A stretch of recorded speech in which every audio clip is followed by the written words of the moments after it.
Picture a man sitting in the corner of a crowded, softly lit cafe. His jaw is tight. His thumbs are blurring across the glass of his phone. If you watch his face, you assume you are looking at someone with deep, unshakable convictions. A modern revolutionary. He is drafting a masterpiece of righteous outrage.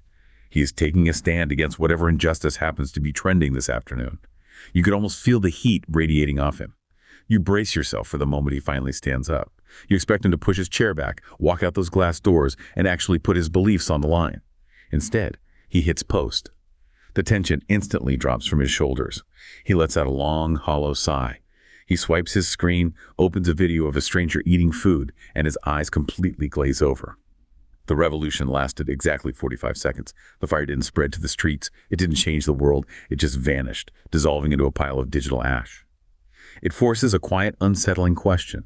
What exactly happens to a human being when their fiercest battles are fought without ever leaving a comfortable chair? Why does a society vibrating with billions of loud, aggressive opinions feel so entirely empty? You look around the room and you realize something terrifying. Everyone is reacting. Everyone is performing. But nobody is actually moving. Consider a specific manifestation of this paralysis. Situated far from that cafe, inside a Chicago apartment. I mean, the physical space is defined by just this overwhelming stillness. The glow of dual monitors is casting this sickly, sort of synthetic blue pallor over Elias's face, and he's entirely motionless save for his fingers. They hover over a mechanical keyboard, hesitating for just a fraction of a second before hammering out a declaration of absolute, unyielding outrage. A completely frictionless declaration. He is typing a sentiment that equates a lack of public fury with a moral failing.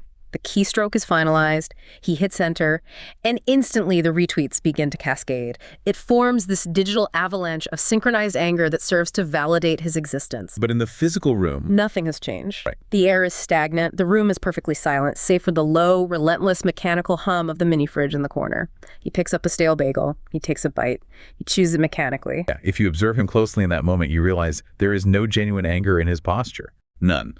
Nor joy, nor sorrow. And there hasn't been for months. He has transitioned into a master conductor of an algorithmic orchestra, trading raw, chaotic passion for a frictionless, performative morality. As the notification counter clicks past 10,000, his reflection just stares back from the dark bezel of the monitor, and it prompts an inquiry into when the human soul was quietly replaced by a perfectly calibrated metric of engagement. That scene right there inside the Chicago apartment encapsulates a very precise ontological crisis. An ontological crisis. Yes, a crisis of being, one that was remarkably diagnosed over 170 years ago by the Danish philosopher Søren Kierkegaard. Oh. In his critique, The Present Age, which was written in 1846, Kierkegaard observed a society that he felt was fundamentally defined by prudence and reflection, yet utterly stripped of passion. Stripped of passion. Right. Now, throughout much of Western intellectual history, particularly if you look at the Stoic and Platonic traditions, unbridled emotion was viewed with profound suspicion. Sure, it was seen as dangerous. The ideal state, both of the individual citizen and the republic as a whole, required the strict suppression of chaotic passions. Reason was meant to dominate. The rational mind over the emotional body. But Kierkegaard perceived the exact inverse danger. He recognized that an existence stripped of passion does not naturally yield virtue or rational clarity. Instead, it yields a hollow, paralyzed state. Without a fiery, definitive commitment to something beyond mere observation, the human subject is condemned to immobility. You languish in a reflective comfort zone. You observe, you critique, you analyze. But nothing of consequence actually materializes in the physical world. Let me stop you there, because that framing challenges a very deeply held modern assumption. We generally consider careful reflection, debate, and the gathering of consensus to be the hallmarks of an advanced civilized society. You are suggesting, through Kierkegaard, that this endless deliberation is actually a trap. When we map this Kierkegaardian framework onto the modern digital ecosystem, onto Elias chewing his stale bagel in the blue light, it becomes apparent that endless semantic arguing and constant debate have entirely replaced decisive choice. Replaced it entirely. You see an entire generation attempting to reach a final, morally perfect judgment on every global event without ever precipitating a single physical action. Right. The result is the mere illusion of movement. Social media outrage and digital virtue signaling operate as perfect substitutes for authentic thought. Surrogates. They allow the individual to perpetually deliberate, to constantly express a stance without ever incurring the existential risk of actual corporeal commitment. It functions as an architecture of deflection. I mean, think about the stark contrast in that Chicago apartment. The silence versus the noise. The physical stillness of the room, the sound of the mini fridge, the sheer banality of his physical reality, contrasted with the frenetic, high-stakes, digital avalanche of notifications on his screen. It highlights a profound schism between objective physical reality and digital representation. The subject firmly believes they are engaging in a monumental socio-political struggle. But the biological and spatial reality is simply a human sitting alone, bathed in blue light. The engagement metrics, the retweets, the likes, the cascading notifications function as a surrogate for tangible consequence. And to understand how this surrogate operates at a systemic, societal level, we have to turn to the sociologist and philosopher Herbert Marcuse. Okay, Marcuse. In his seminal 1964 work, One-Dimensional Man, Marcuse detailed how modern, highly structured societal frameworks absorb opposition. They take complex, dialectical ideas that naturally contain tension and conflict, and they flatten them out. You sanitize them. When you apply Marcuse's structural analysis to the contemporary neoliberal paradigm, the mechanisms behind Elias's behavior become starkly apparent.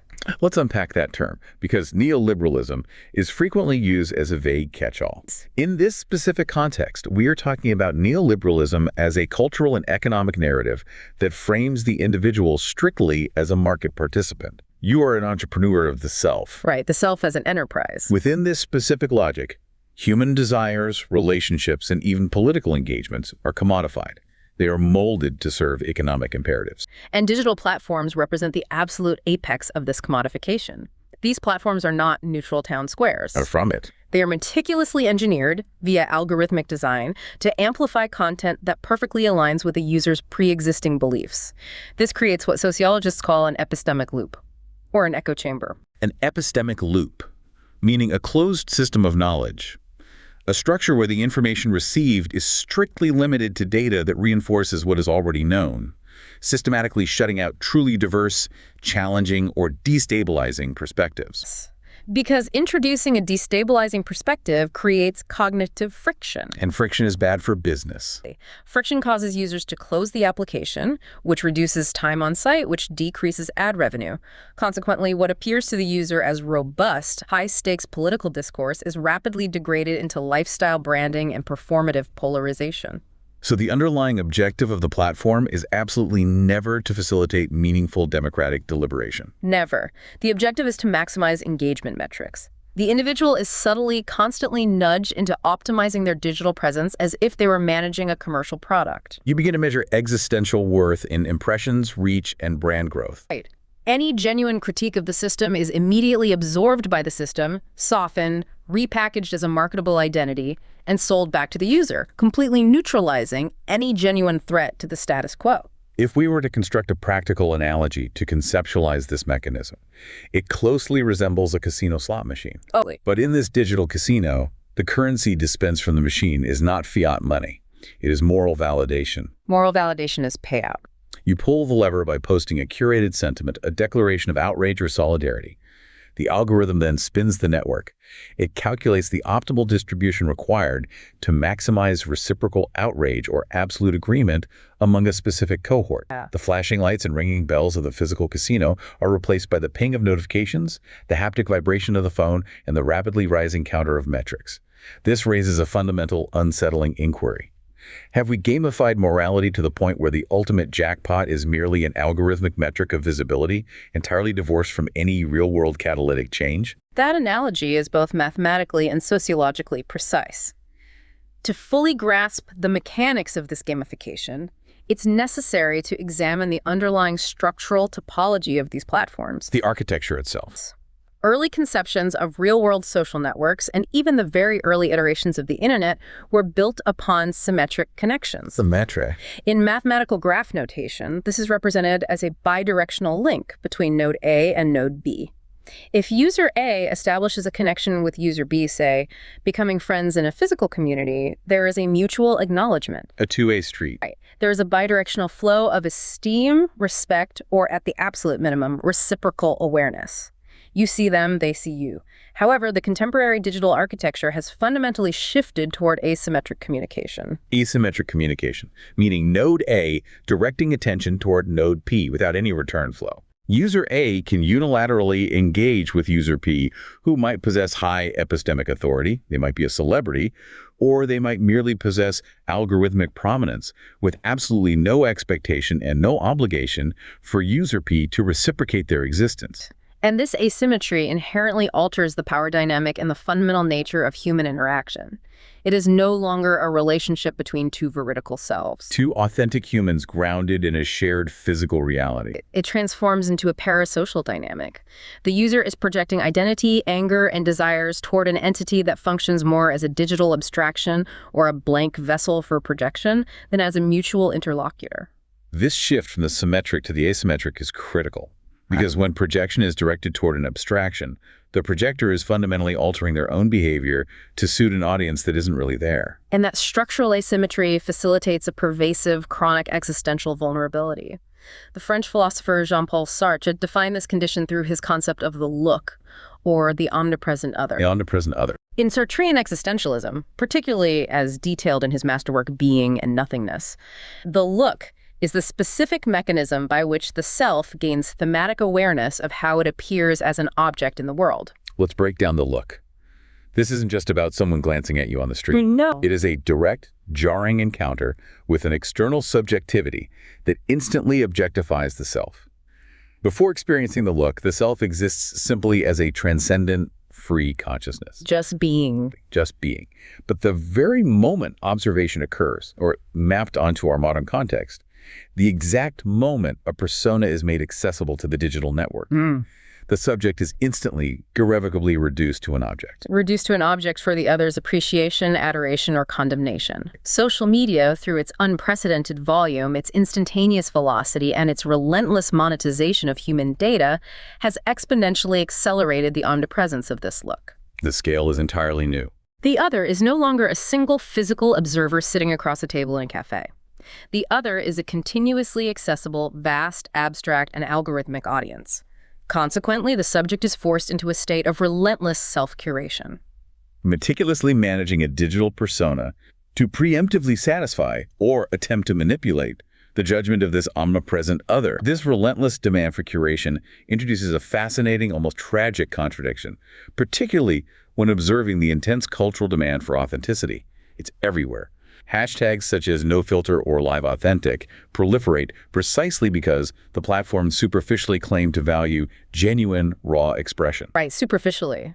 Yet the very mechanical act of affixing a hashtag to an image to broadcast its authenticity to a network is a calculated act of curation designed explicitly to attract the look of the other. It is the ultimate manifestation of what Sartre termed bad faith, or mauvaise foi. In existentialist thought, authenticity is not a static property. It is not a visual aesthetic, like a grainy photograph of a coffee cup, that can be captured, quantified, and displayed in a grid. Authenticity is a continuous, agonizing process of becoming. An ongoing, dynamic project of self-authorship. It requires confronting radical freedom and taking absolute responsibility for choices without relying on external, deterministic scripts or audience approval. Therefore, the exact moment authenticity is treated as a product to be exhibited, the moment it is presented as a static state of being rather than a fluid state of becoming, it completely ceases to be authentic. So a calculated projection of vulnerability, someone posting a crying selfie to show how real they are, or a raw, unedited rant curated to evoke a specific sympathetic response from an audience. That act assumes the subject's own objectification. Treating oneself as an object to be consumed by the feed. When social media platforms invoke authenticity as a normative quality, they are demanding a philosophical impossibility. The packaging of a fluid, inherently unstable existential process into a static, consumable data point explicitly designed to optimize engagement algorithms. I have to push back here, though. One might argue that the curation of identity is absolutely not a novel phenomenon. Human beings have curated their identities within physical communities for millennia. Sure. Specific clothing is selected before leaving the house. Speech is moderated based on who is in the room. Specific personas are projected based on the social context of a physical environment. A funeral requires a different persona than a celebration. Is the digital curation of identity not simply a modern, technologically mediated extension of a fundamental, unavoidable human sociological practice? It is a valid challenge, but the distinction, and it is a massive existential distinction, lies in the unprecedented scale, the velocity, and the underlying economic imperative of the digital ecosystem. The economic imperative changes the nature of the curation. Completely. Theories like Irving Goffman's presentation of self in everyday life correctly identify that humans manage impressions in physical spaces.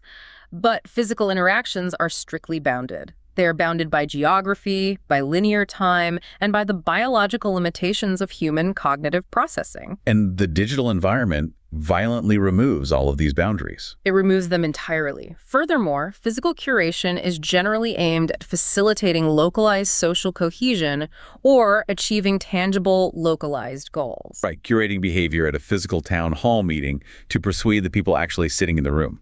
Digital curation, conversely, is mediated entirely by platform capitalism, a system which commodifies human attention itself. The data supplied by a curated self is immediately ingested by machine learning algorithms. And those algorithms are not trying to help the town hall run smoothly. They are not designed to foster social cohesion. They are designed specifically, mathematically, to maximize time on site and maximize exposure to advertising. The environment actively and visibly nudges the subject. It demands movement toward more extreme, or paradoxically more uniform, expressions of identity simply to trigger algorithmic distribution. So the profound complexity of human expression is flattened. Compressed into quantifiable, gamified metrics. Likes, shares, follower counts. The curation is no longer for a community of peers. It is for an invisible, profit-driven logic that continually reshapes behavior to serve the system's needs, completely bypassing the individual existential project. The psychological architecture of that environment is staggering. There is a continuous interface with a limitless, relentlessly demanding network. And that has profound psychological and existential consequences, which are vividly illustrated by another setting entirely. Consider Minji in Seoul. It is midnight. A commuter train is crossing the Han River. Inside the carriage, the fluorescent lights buzz slightly. Minji stands by the doors and her thumb twitches in a relentless, rhythmic, hypnotic swipe across the glass screen of her phone. Just endless scrolling. And the glass offers up a world in a state of perpetual agonizing crisis. Within 3 seconds, she sees a collapsed government in Europe, immediately followed by a new viral pop dance trend, which is followed by footage of a localized climate disaster, followed by a celebrity apology video. A completely flat hierarchy of information. It is an oceanic, suffocating tide of entirely contextless information pouring directly into her retinas. There was a time when she wanted to be a painter. She was possessed by a fierce, singular devotion to color, to form, to the physical texture of canvas. But now, the sheer crushing volume of external reality extinguishes any internal conviction before it can even sprout. Because why bother? Why commit to the agonizing, slow process of a single brushstroke when the entire world is ending and trending simultaneously in the palm of your hand? The train lurches to a halt at her station. The mechanical doors slide open, letting in the heavy, damp summer air.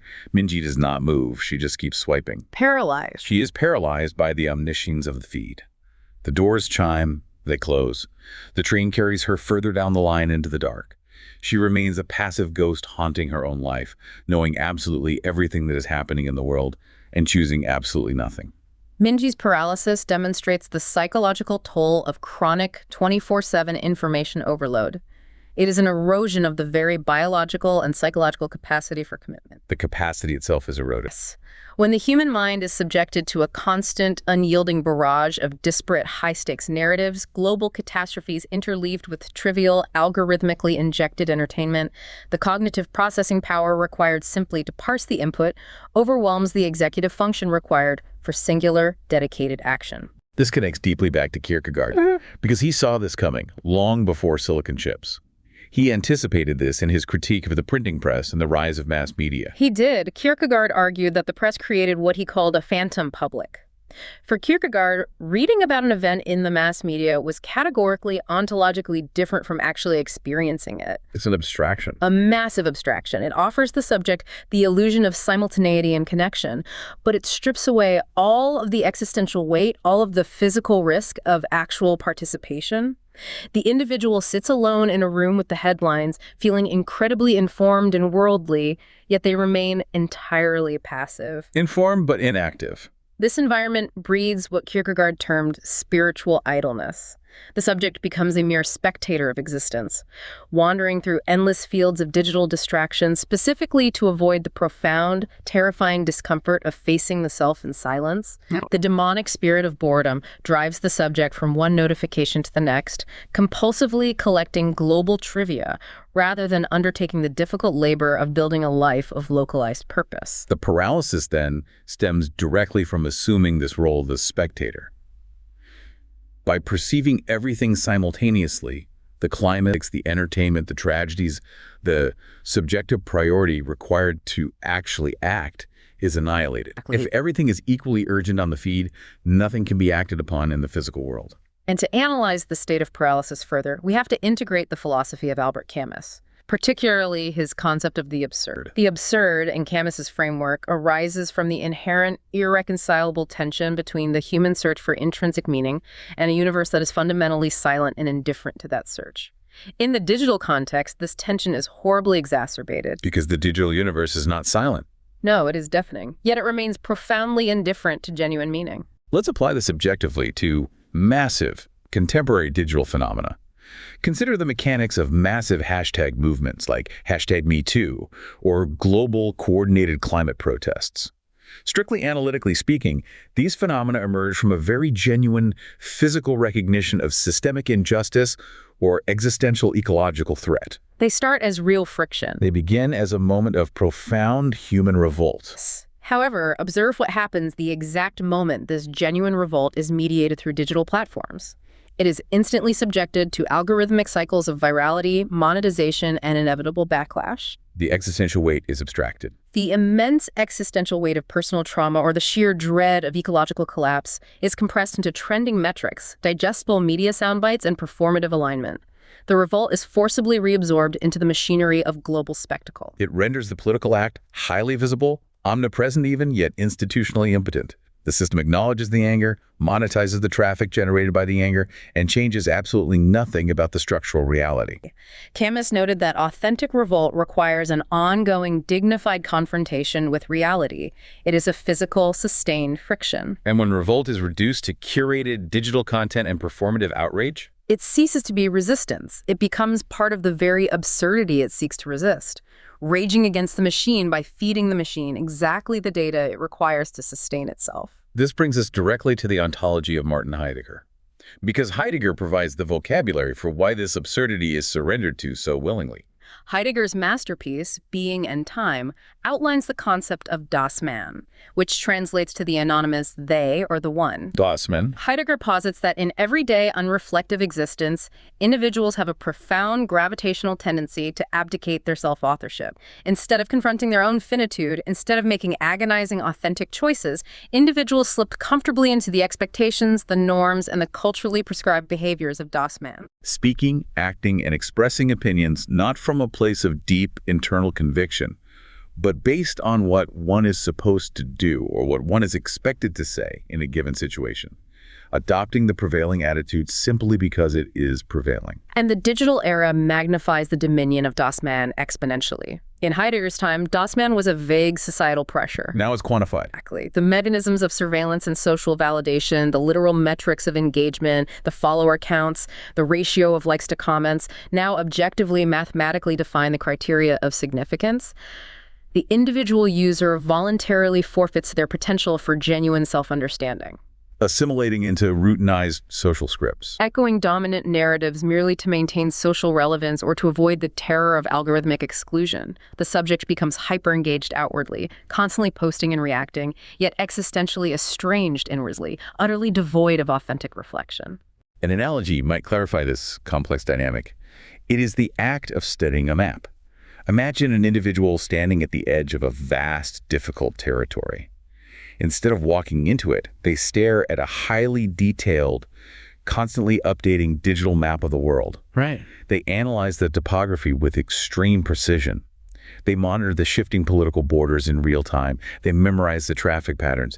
They become so entirely pathologically obsessed with maintaining this state of digital omniscience, constantly refreshing the map to ensure they possess the absolute latest data points, that they completely forget to actually take a single physical step into the territory. The map replaces the territory. The obsession with digital omniscience fundamentally paralyzes physical agency.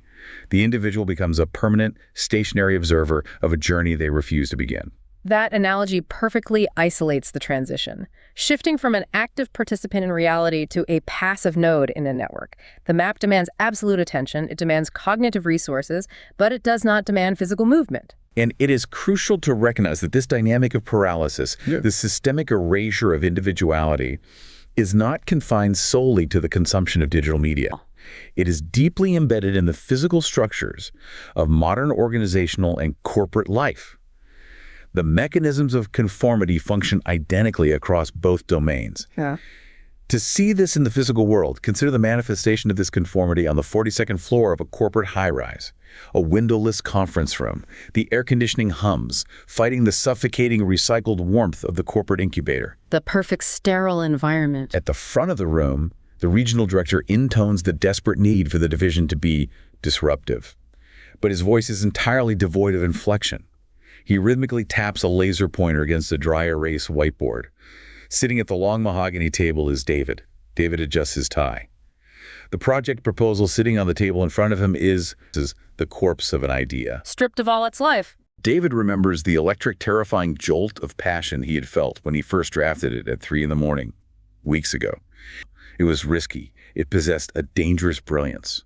But over the course of 7 rounds of stakeholder revisions, cross-departmental synergies, and risk-averse compliance checks, that brilliance was slowly, methodically beaten out of it. Processed to death. Now, the document is a perfectly safe, homogenized bullet point list. It offends absolutely no one, and as a result, it means absolutely nothing. Sitting there, listening to the laser pointer tap against the board, a sudden, terrifying urge grips David. It is an impulse to stand up, to sweep the neatly stacked ceramic coffee mugs off the table so they shatter on the floor, and to scream something true. Anything true. The desire for friction. His heart hammers violently against his ribs. The silence in the room stretches. The director looks at him. David hears his own voice say. The voice is smooth, professional, and entirely hollow. Let's align our deliverables and circle back by Q3. The ghost of his individuality quietly evaporates into the air-conditioned vent. David's experience in that conference room is the exact empirical realization of Marcuse's thesis applied to organizational bureaucracy. Marcuse again. In One-Dimensional Man, Marcuse analyzed how advanced industrial bureaucratic societies operate on a deeply insidious logic of repressive tolerance. Repressive tolerance, meaning the system allows for dissent, but only in a way that serves the system. The system permits and even rhetorically encourages opposition. This is visible when the regional director asks the team to be disruptive or to think outside the box. But this disruption is only permitted within strict, predefined institutional parameters that pose absolutely no actual threat to the structural equilibrium of the corporation. True opposition is neutralized. The raw, uncalculated passion of David's original 3 a.m. idea is systematically absorbed. It is fed through the machinery of compliance, filtered through the demand for stakeholder consensus, and flattened until it perfectly mirrors the existing corporate rationale. Furthermore, the neoliberal framework embedded within modern organizational life forces individuals to internalize these mechanisms of control. Submission to the bureaucracy is not enough. The subject begins to view themselves as an extension of it. Subjects are trained to view themselves not as autonomous thinkers, but as human capital. Perpetual optimization of personal performance is required, managing the personal brand within the company, and ruthlessly mitigating risk. And when an individual feels the crushing, soul-destroying alienation of this environment, when David feels his heart hammering and wants to break the mugs, the system successfully recasts that structural existential suffocation as a personal failing. Right. If suffocation by the bureaucracy occurs, HR defines it as a lack of personal resilience. It is a failure to align with the company culture, or perhaps just poor time management skills requiring a wellness seminar. The systemic absorption of individuality is disguised as a mandate for personal and professional development. The structure removes agency, and then diagnoses the resulting misery as a personal psychological defect. It is the systemic architectural eradication of the outlier. Anything that does not fit the metric is sanded down until it does. Kierkegaard anticipated this. He anticipated this precise bureaucratic eradication of the self. He described this process as mathematical leveling. Mathematical leveling. In Kierkegaard's profound analysis, leveling is not a violent revolution.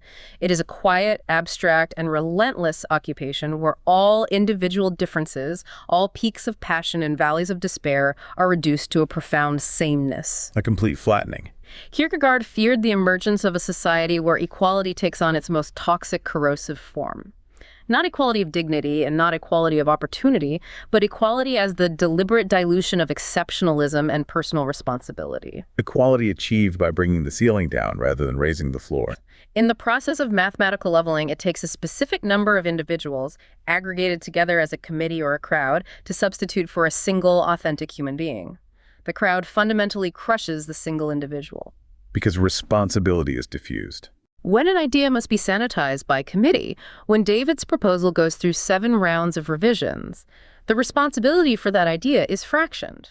It is divided until no single person actually owns it, and consequently, no single person feels the passionate conviction required to defend it. Bureaucracy, much like the algorithmic digital feed, thrives entirely on this dilution.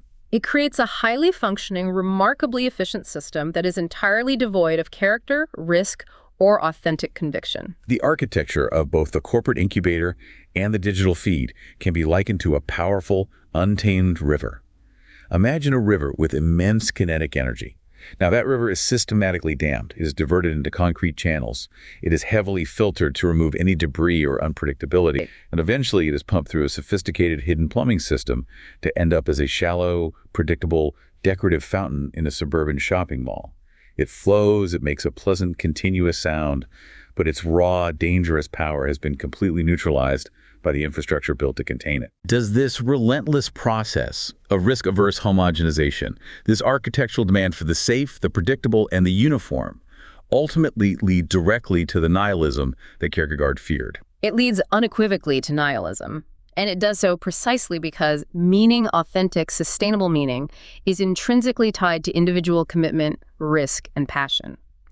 When society bends everyone into the exact same predictable mold, and when all voices merely echo the sanitized slogans approved by the algorithmic feed or the corporate committee, the very concept of intrinsic value collapses. It just disintegrates. If every action taken is calculated merely for audience approval and every risk is preemptively mitigated to ensure consensus, the qualitative distinctions between differing ideas vanish. Everything becomes equally important, which means everything is equally worthless. This is the true threshold of nihilism. It is not the fiery, chaotic destruction of values depicted in cinema. It is the slow, comfortable, heavily air-conditioned suffocation of meaning under the crushing weight of conformity. Mass man. Kierkegaard explicitly warned that when everyone becomes a mere copy, a mass man, society reaches a point where there is no one left to even notice that the self is missing. This mathematical leveling, however, does not result in a silent society. We are not living in a quiet world. It results in a deafening, constant noise, which brings up the metrics of information distribution within this leveled, post-truth landscape. The data on this is striking. The empirical data is unambiguous. Studies analyzing the dissemination of information on major digital networks indicate that falsehoods possess a 7% higher likelihood of being retweeted or shared than factual truths. The architecture of the attention economy establishes virality, not accuracy, as the absolute currency of knowledge. This specific metric perfectly validates Kierkegaard's most famous and perhaps most controversial declaration: the crowd is untruth. The crowd is untruth. If the system prioritizes engagement metrics over all other values, and if human neurobiology is fundamentally wired to react more intensely to novelty, outrage, and highly simplified narratives, then the algorithmic architecture will inevitably mathematically reward noise and spectacle over substance. It is an inherent structural bias against depth. A carefully reasoned, highly nuanced argument requires time. It requires cognitive effort, patience, and reflection traits that do not trigger instantaneous reflexive sharing. They create friction. Conversely, a sensationalistic falsehood, an emotionally charged soundbite, or a reductionist tribal slogan perfectly aligns with the frictionless mechanics of the feed. The crowd, operating under the veil of digital anonymity and deeply diluted responsibility, amplifies the unworthy. The practical effect of this architecture is a structural tyranny. A tyranny of volume. Louder, more aggressive, and more simplistic voices are granted the highest, most visible platforms, while nuanced wisdom is rapidly buried under the avalanche of mass reactive opinion. The crowd mathematically ensures that stupidity goes viral. A digital architecture, originally conceived with the utopian promise of providing democratic access to all human knowledge, was engineered. Yet it functions effectively as a coliseum of vanity. It is an arena where the spectacle is everything, and the structural incentives make the population actively allergic to wisdom. It's an existential trap. How does an individual maintain any semblance of intellectual or existential integrity when the very environment inhabited structurally punishes depth and actively rewards superficiality? Maintaining integrity in this environment requires a radical, conscious rejection of the passive, spectating posture that the system demands. The philosophical antidotes embedded within the source material do not offer life hacks or productivity tips. They offer a severe ontological framework for resistance. Right, a framework for being. Kierkegaard's solution to the paralysis of the present age is what he termed the leap of faith. And it is crucial to understand that in this context, the leap of faith is not necessarily a religious mandate to believe in a specific theology. It is an existential imperative to make an all-in decisive choice in the face of objective uncertainty.